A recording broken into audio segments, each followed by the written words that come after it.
Bonjour tout le monde, c'est Naofai. Vu que je stream sur Twitch, si vous voulez passer sur ma chaîne d'ailleurs n'hésitez pas, et que j'aime bien me renseigner sur ce que je fais, je suis forcément tombée au passage sur cet animal bizarre qu'on appelle le Stream Deck. Mais comme il n'est pas donné, surtout pour un streamer débutant, j'ai dû avoir recours à une alternative, et c'est pour ça que je vous fais cette vidéo. Si vous non plus vous ne pouvez pas acquérir un Stream Deck, pas de panique, vous pouvez en émuler un.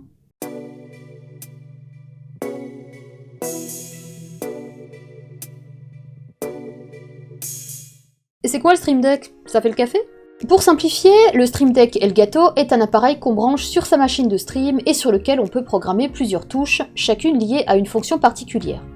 Par exemple, vous pouvez avoir une touche qui lance votre scène de jeu, une touche qui joue un son spécifique, et ainsi de suite.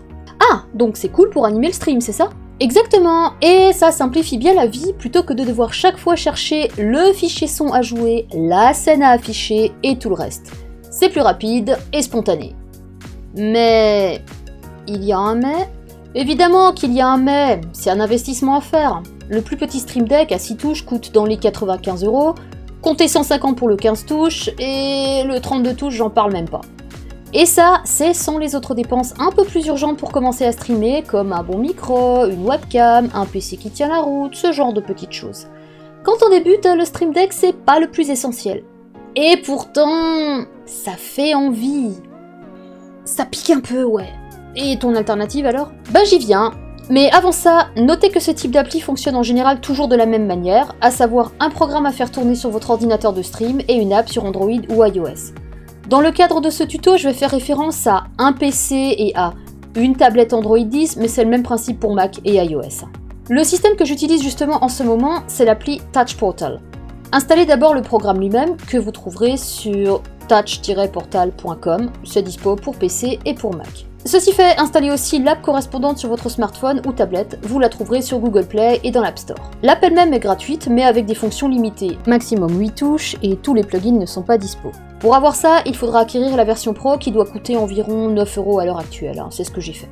Une fois que vous lancez le logiciel sur votre ordinateur, vous aurez accès à la page par défaut qui se nomme Main, sur laquelle vous avez vos boutons de base. Ce ne sont pas ceux que vous voyez ici vu que j'ai déjà modifié tout ça chez moi. Vous pouvez créer d'autres pages afin d'avoir accès à plus de boutons en cliquant sur New.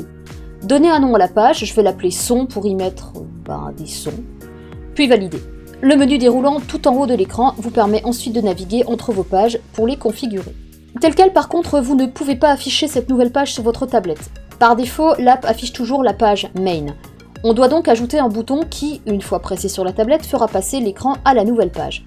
Ça tombe bien, je voulais justement vous montrer comment ajouter un nouveau bouton. Vous voyez ici le bouton Stream pour aller sur ma page Stream.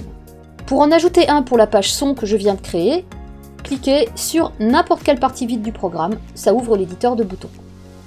Chaque bouton se configure de la même manière. Vous devez définir un événement et lui associer une ou des actions. Le plus simple est l'événement OnPress qui déclenche une action dès que vous pressez le bouton en question sur votre tablette. Dans ce cas spécifique, on veut afficher notre page son juste en pressant sur un bouton. Je reste donc sur l'onglet OnPress pour commencer, et je vais ensuite chercher l'action pour ouvrir une page. Cette action se trouve dans le menu Navigation. Choisissez Go to Page. L'action s'affiche dans la fenêtre principale et comme vous avez déjà défini des pages, le logiciel vous permet de les cibler. On choisit donc la page son. Pour finir, cliquez sur Save et voilà, c'est fait.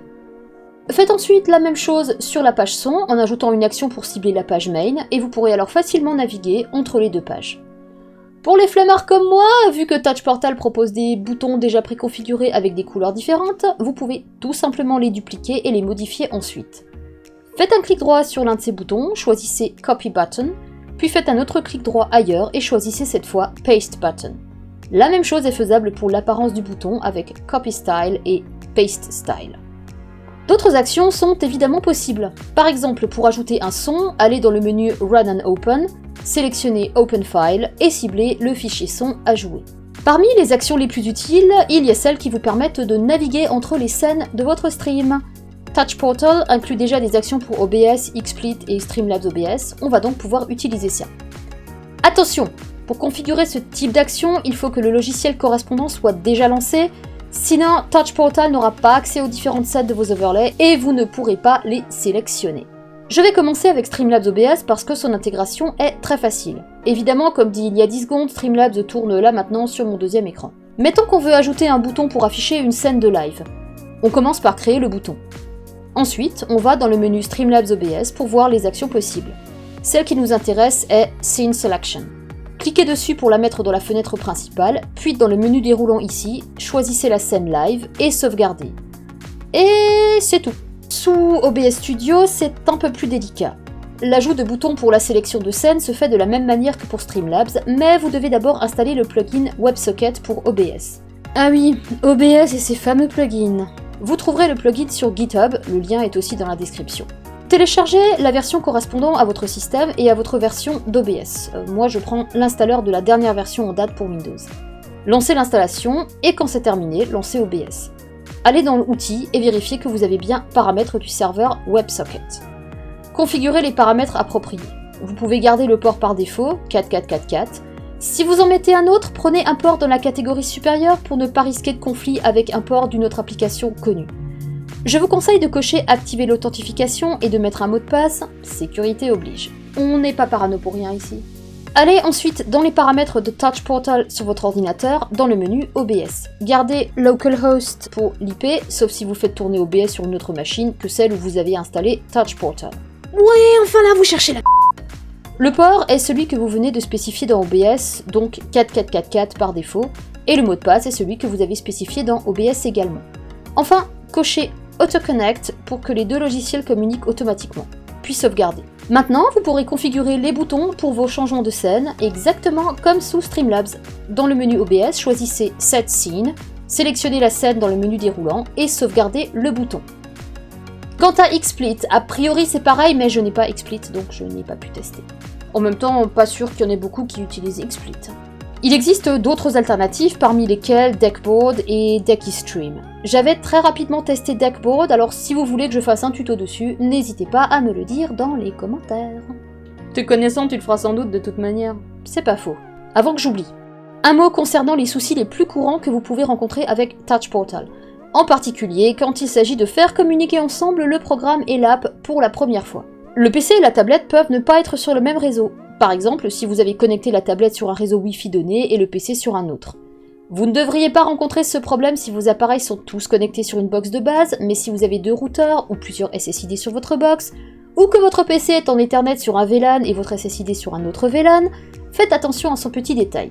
Si vous ne voyez pas ce que j'entends par deux réseaux différents, regardez ici. On voit deux adresses IP sur des subnets complètement différents. Celle-là, c'est mon PC. Pour que ça marche, il faudrait que vos deux appareils soient par exemple tous les deux en, mettons, 192.168.100. quelque chose. 86 pour le PC, 87 pour la tablette par exemple. Deuxième problème possible, le PC et la tablette sont bien sur le même réseau, mais ne parviennent pas à communiquer. 99% de chance ici que ce soit votre pare-feu qui bloque.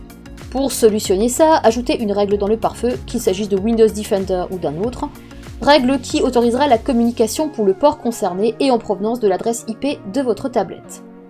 Si vous ne savez pas comment gérer un pare-feu, il existe des tutos sur ça prendra des vidéos entières, mais vous pouvez aussi me laisser un commentaire et j'essaierai quand même de vous aider. Et voilà, cela conclut ce tuto sur Touch Portal. Si vous avez aimé cette vidéo, n'hésitez pas à la partager pour faire vivre la chaîne et à vous abonner, à laisser un petit pouce et ainsi de suite. Je vous souhaite une excellente journée et je vous dis bye et à la prochaine!